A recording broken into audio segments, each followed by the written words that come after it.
A'udhu billahi minash shaitanir rajim. Bismillahir Rahmanir Rahim. Surah Al-KAHF, ayahs number 10 to 18. Before I start, I would like to tell you the pattern Allah Ta'ala has made in these ayat. The first three ayat, 10, 11 and 12, they are giving us a summary. So ayah number 10 tells us who these Ashab-e Kahf were in a summarized form. Ayah number 11 tells us what happened to them, how they went to sleep. And ayah number 12 gives us a summary of what happens when they wake up. And then after those the ayat, they explain these. So the ayahs from 13 to 16 explains ayah number 10. It gives us more information about Ashab-e Kahf and what their ideology was.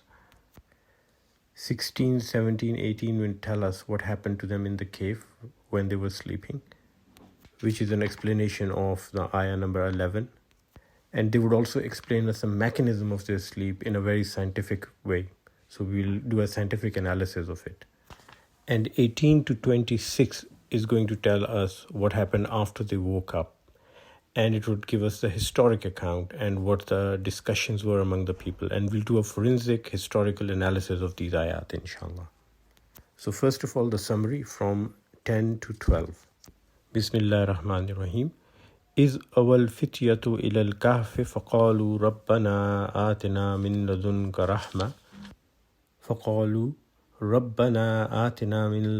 رحمة وهيئ لنا من أمرنا رشدا.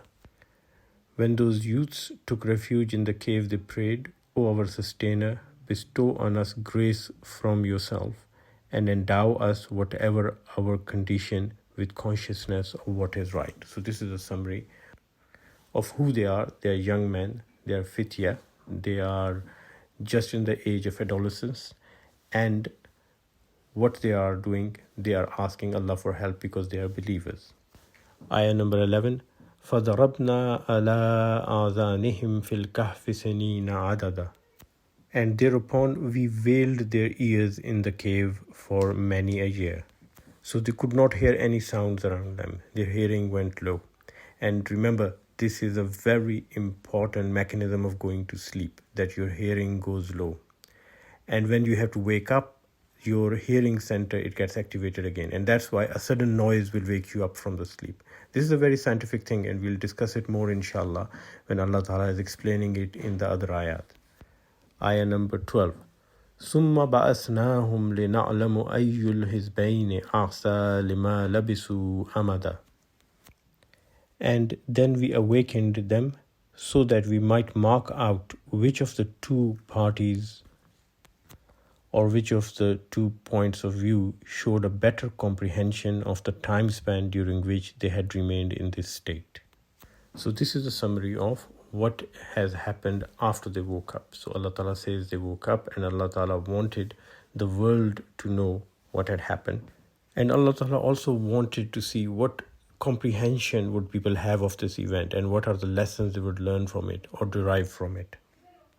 Now, ayah number 13 to 16 is going to explain ayah number 10. The first part of the summary was who were these people, what was their ideology, what was their belief in faith. So it's going to explain all of that from 13 to 16. نَحْنُ نَقُصُّ عَلَيْكَ نَبَأَهُمْ بِالْحَقِّ إِنَّهُمْ فِتْيَةٌ آمَنُوا بِرَبِّهِمْ وَزِدْنَاهُمْ هُدًى. And now we shall truly relate to you their story. So the qissa, or the story of them, is going to be related to the Prophet ﷺ bil haq. Now, bil haq means with purpose and with truth.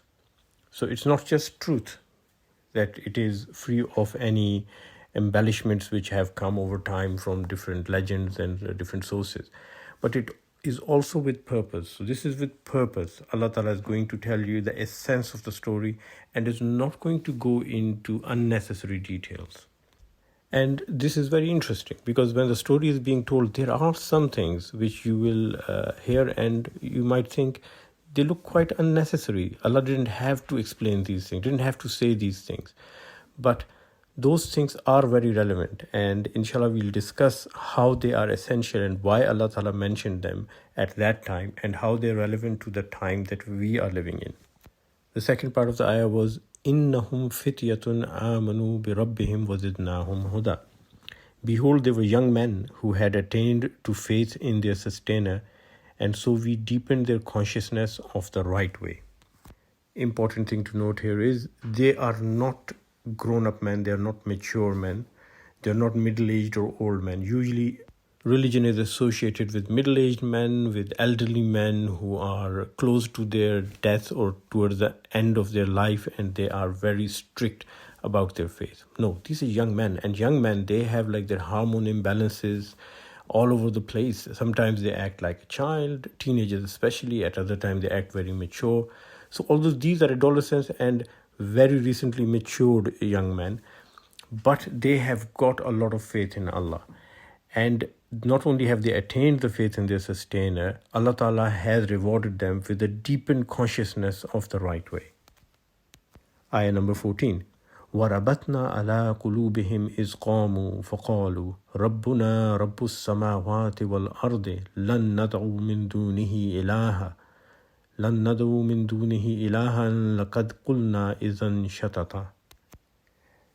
And Allah endowed their hearts with strength so that they stood up and said to one another, Our sustainer is the sustainer of the heavens and the earth. Never shall we invoke any deity other than him. If we did, we should indeed have uttered an enormity. So three things have happened here. Firstly, Allah Ta'ala has made their hearts very strong. How has Allah made their hearts strong? First of all, they believed in Allah. Then Allah rewarded them with knowledge and righteousness. And that made their hearts strong. And you need a strong heart to stand up against the Roman Empire, which is ruling Africa, Asia, and Europe, and stand against the emperor, and you say that no, we are not going to worship anyone except one God. And they say to each other, فَقَالُوا رَبُّنَا رَبُّ السَّمَاوَاتِ وَالْأَرْضِ. Our Rabb, our Lord Sustainer, is the sustainer of the heavens and the earth. Now, why did they say that? Because the pantheon of gods that people are being asked to worship, they are not the lords of heaven and earth. Someone is the lord of the sea, someone is the lord of the land, some god is the god of anger and war, and then there is the goddess of love. So all those things are distributed among the little gods and goddesses. But they say, no, we believe in one God who is the God of everyone and everything. And the third thing they say, لَن نَدْعُو مِن دُونِهِ إِلَٰهًا. We are not going to call another God beside him. And they also recognize the fact that all these small gods, they are being called upon as intermediaries so they can take the messages to the big God. But they say, no, we are not going to believe in intermediaries. We don't think Allah needs any helpers.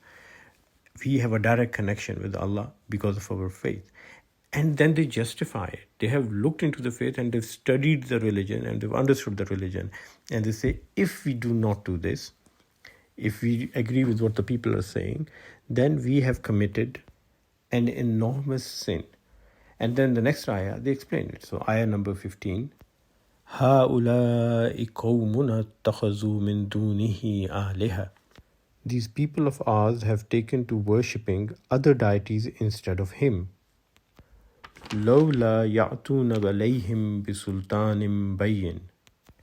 Without being able to provide any reasonable evidence in support of their beliefs. If you go in the proper word-by-word translation and go to the spirit of the sentence, it is saying, why do they not provide a reasonable evidence in support of their beliefs? لَوْلَا يَأْتُونَ عَلَيْهِمْ بِسُلْطَانٍ بَيِّنٍ.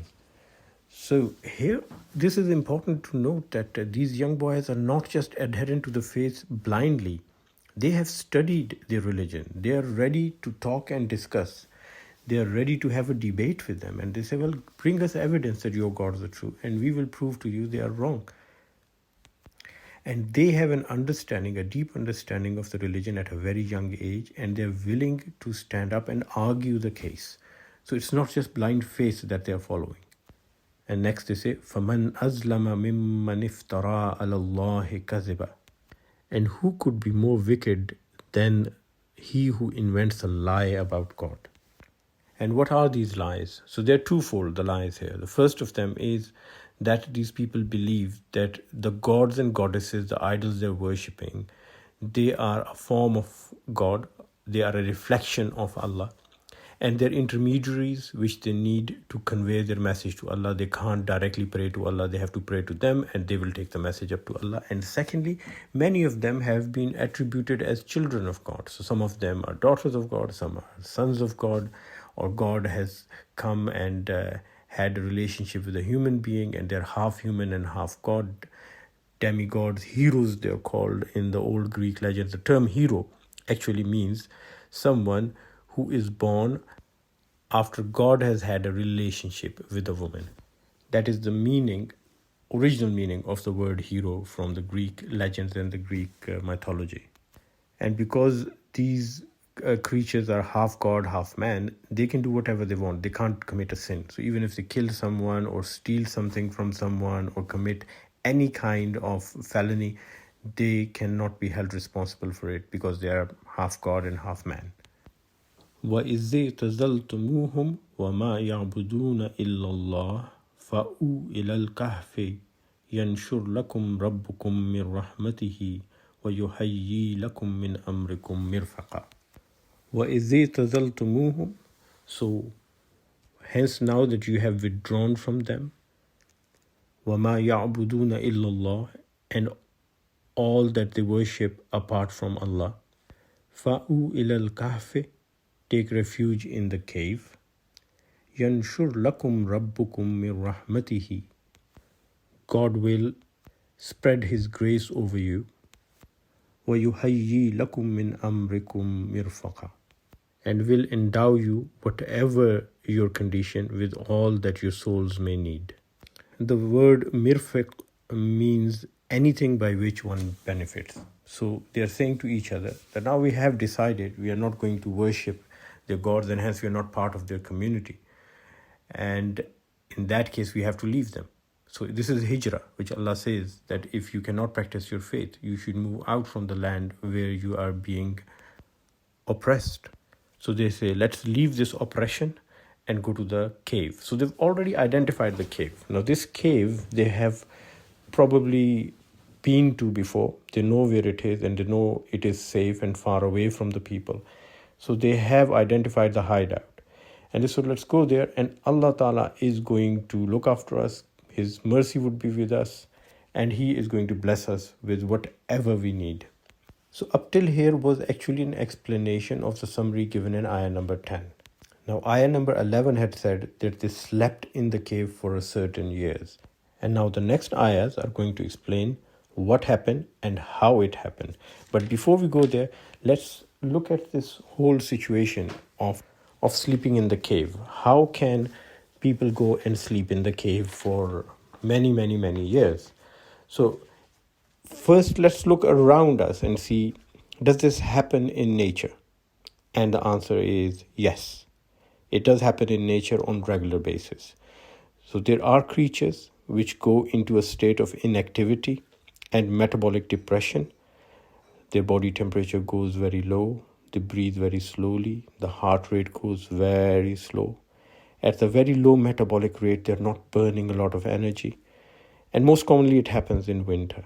And there are animals like bears and animals like rodents which go into this state in which they're sleeping, and they can spend months and months, not years, but many, many months they are just sleeping.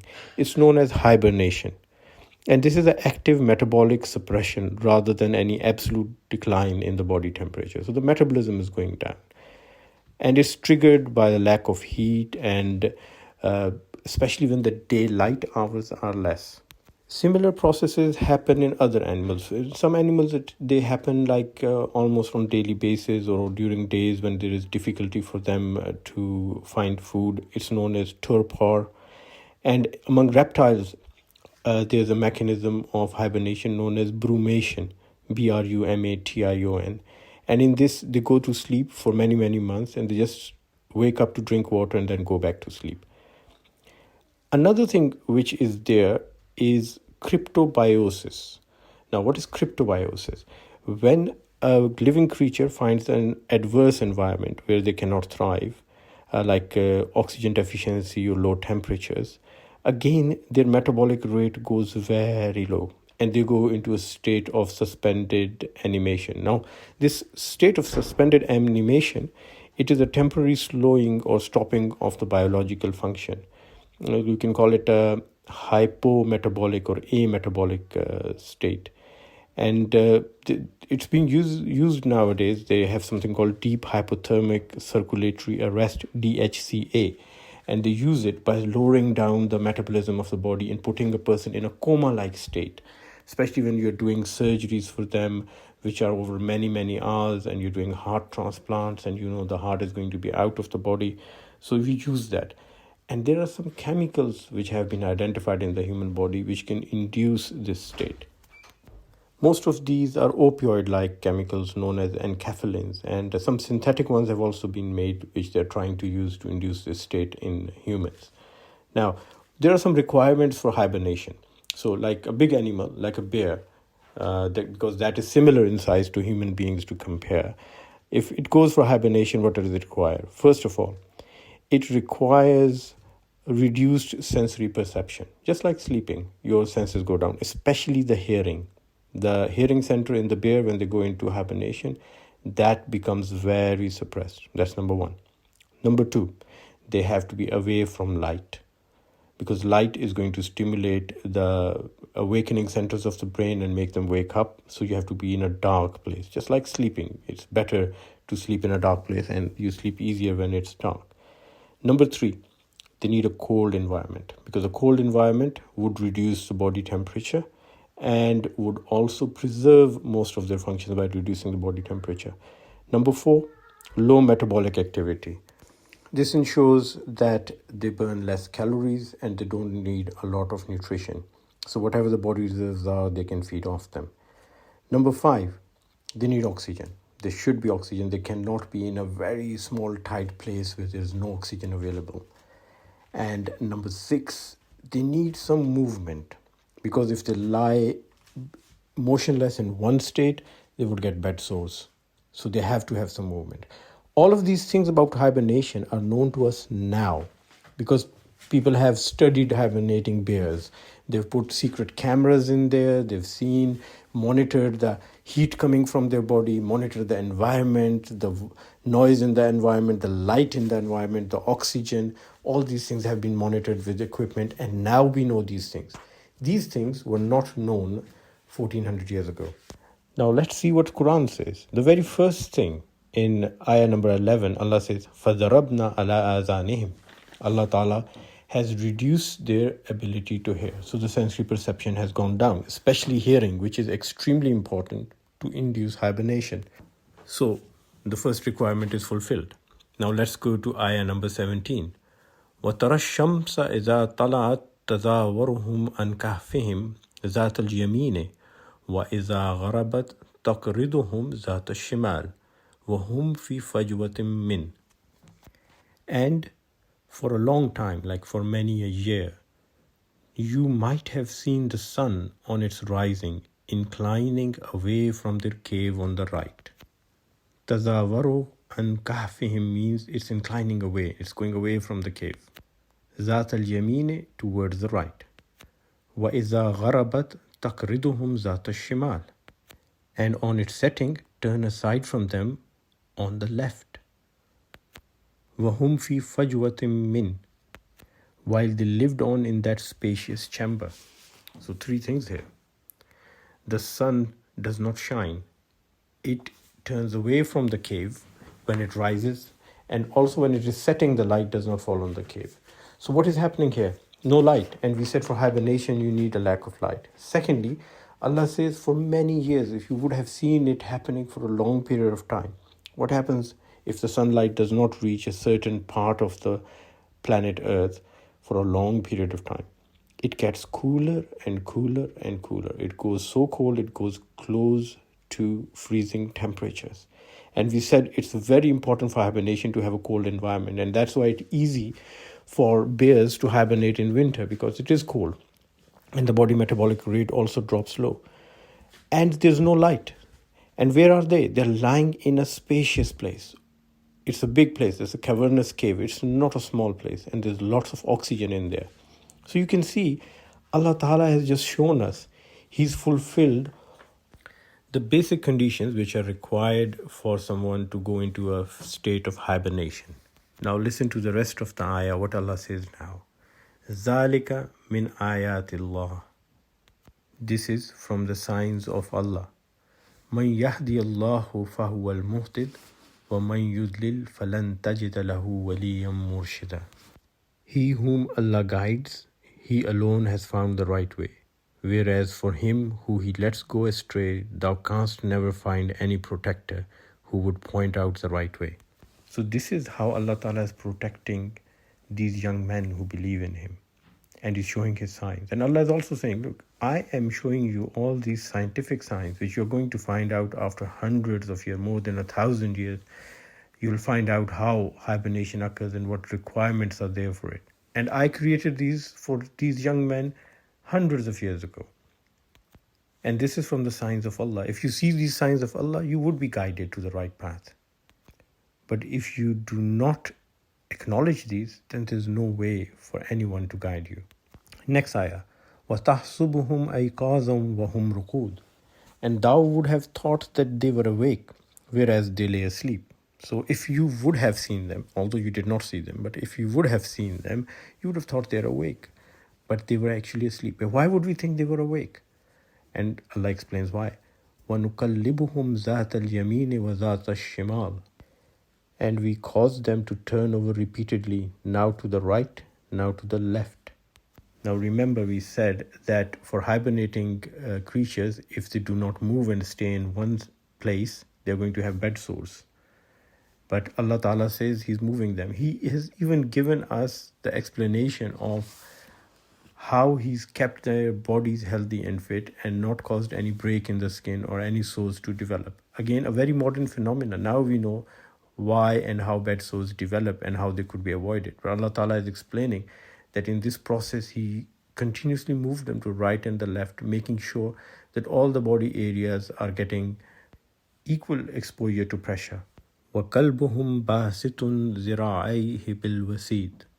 And their dog lay on the threshold, its 4 paws outstretched. So the dog is lying at the threshold of the cave, stretching out his paws. This sounds like a very unnecessary detail. Of course, the dog is always going to stretch out his paws. What else is going to stretch out? So Allah could have said the dog is just lying at the edge of the cave or near to the entrance of the cave, and he's also sleeping. He's also in a hibernating mode. That would have been enough. But Allah has made sure that He says that the dog is there, his paws are stretched out, not just stretched out lying there, but with the paws stretched out. And inshallah, later on, when we go into the controversies about Ashab-e KAHF, please remember that we're going to talk about it, and remind me if I forget, that we're going to find out why Allah Ta'ala has mentioned the dog stretching his paws. Of course, he cannot stretch hands. He's always going to stretch paws. But there's a reason, and a very good reason, for mentioning that. لَوِ اطَّلَعَتْ عَلَيْهِمْ لَوَلَّيْتَ مِنْهُمْ فِرَارًا وَلَمُلِئْتَ مِنْهُمْ رُعْبًا. Had you come upon them unprepared, you would have surely have turned away from them in flight, and would surely have been filled with awe of them. So Allah Ta'ala had made preparations that in case if somebody came over and they wanted to investigate, or if the soldiers of King Decius, the Daqyanos, they came over looking for them, the sight they would see, it would scare them off.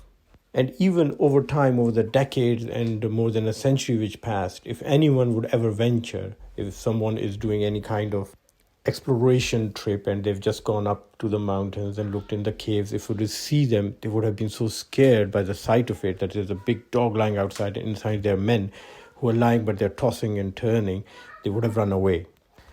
If you would remember, we previously talked about this, that Allah Ta'ala, when He makes a destiny, He makes more than one destiny. There are many taqdeer, and we choose from them.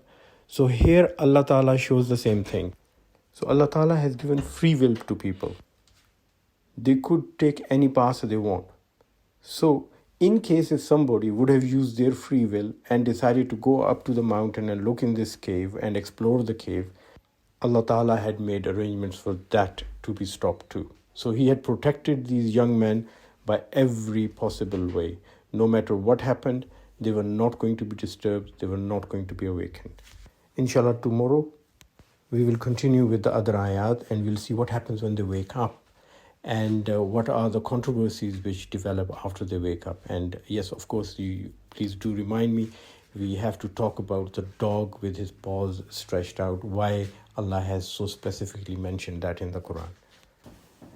Till then, please remember everyone in your prayers, and Jazakallah khair. Thank you very much for listening. Assalamu alaikum wa rahmatullahi wa barakatuh.